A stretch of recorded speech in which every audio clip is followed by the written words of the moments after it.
अंधा आदमी और लालटेन। दुनिया में तरह तरह के लोग होते हैं।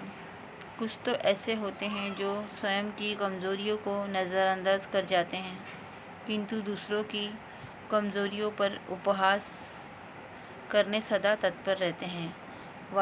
वास्तविकता का यह अनुमान लगाए बिना वे दूसरों की कमज़ोरियों पर हंसते हैं और अपने तीखे शब्दों के बाण से उन्हें ठेस पहुंचाते हैं। किंतु जब उन्हें यथार्थ का तमाचा पड़ता है तो तमाचा पड़ता है तो सिवाय ग्लानि के उनके पास कुछ शेष नहीं बचता। आज हम आपको एक अंधे व्यक्ति की कहानी बता रहे हैं जिसे ऐसे ही लोगों के उपहास का पात्र बनना पड़ा। एक गांव में एक अंधा व्यक्ति रहता था और रात में जब भी बाहर जाता एक जली हुई लालटेन हमेशा अपने साथ रखता था। एक रात वह अपने दोस्त के घर से भोजन कर अपने घर वापस आ रहा था। हमेशा की तरह उसके हाथ में एक जली हुई लालटेन थी। कुछ शरारती लड़कों ने जब उसके हाथ में लालटेन देखी तो उस पर हंसने लगे और उस पर व्यंग बाण छोड़कर कहने लगे, अरे देखो देखो, अंधा लालटेन लेकर जा रहा है। अंधे को लालटेन का क्या काम।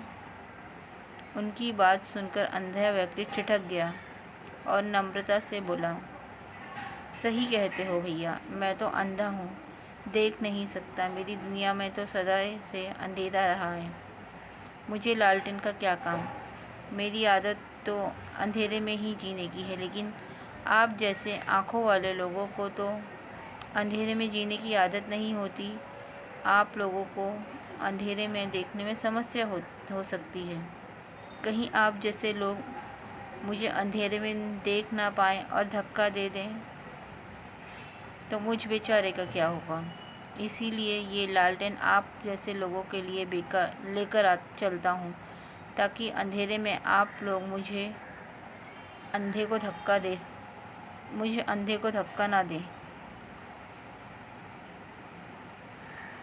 अंधे व्यक्ति की बात सुनकर वे लड़के शर्मसार हो गए और उससे क्षमा मांगने लगे।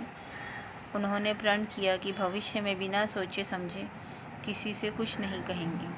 सीख: कभी किसी को नीचा दिखाने की कोशिश नहीं करनी चाहिए। कुछ भी कहने के पूर्व अच्छी तरह सोच विचार कर लेना चाहिए।